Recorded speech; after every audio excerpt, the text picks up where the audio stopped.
जो loan settlement कराते हैं, सेटलमेंट कराते समय एक बहुत बड़ी गलती कर रहे हैं और उसका खामियाजा इतना ज्यादा लोगों को भुगतना पड़ रहा है।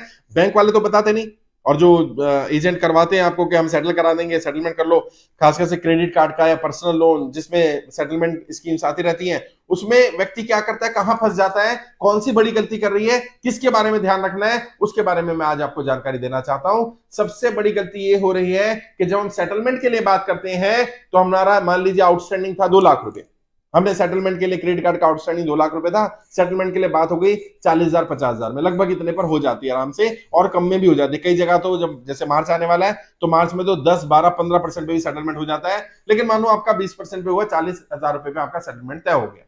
अब आपको 40,000 रुपए कैसे भरने चाहिए? आप इस 40,000 की ले लेते हो 2 या 3 इंस्टॉलमेंट, बैंक देता है आराम से, बैंक खुशी खुशी देता है, आप भी खुश हो जाते हो, अच्छा बहुत बढ़िया हुआ, मैंने इंस्टॉलमेंट मांगी, बैंक ने मुझे इंस्टॉलमेंट दे दी। एक्चुअल में इंस्टॉलमेंट नहीं, ये जाल है।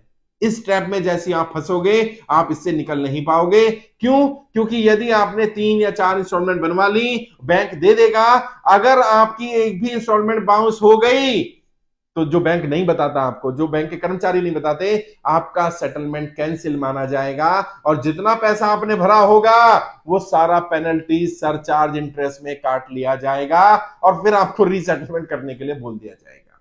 जी हां, ऐसा ही होता है। बहुत सारे लोग परेशान हो रहे हैं, उन्होंने कहा कि सर हमने सेटलमेंट के लिए बात करी, 4 इंस्टॉलमेंट की बात हो गई, मैंने 3 दे दी, एक लास्ट इंस्टॉलमेंट नहीं दे पाया, आज वो सेटलमेंट से भी ज्यादा बड़ा अमाउंट खड़ा कर दिया।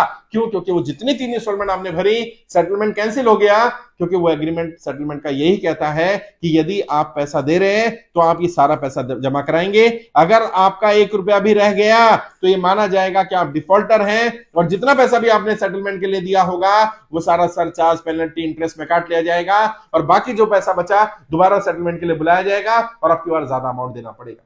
इसलिए क्या करें, जब भी ओटीएस स्कीम ले, इसको वन टाइम सेटलमेंट बोलते हैं ना, क्यों बोला जाता है इसको वन टाइम सेटलमेंट भाई? ओटीएस का क्या मतलब है? वन टाइम सेटलमेंट मतलब फुल एंड फाइनल पेमेंट करके सेटलमेंट कर देना। तो जब भी सेटलमेंट करें सबसे पहला काम क्या करें, कोशिश करें सेटलमेंट अमाउंट को एक साथ दें, उसकी ईएमआई ना बनवाएं। फिर भी अगर मजबूरी हो जाए ईएमआई बनवानी है तो ईएमआई को बाउंस ना होने दें और सेटलमेंट जब भी करें सेटलमेंट लेटर पहले ले लें। सेटलमेंट लेटर में सारी टर्म्स एंड कंडीशंस लिखी होती हैं।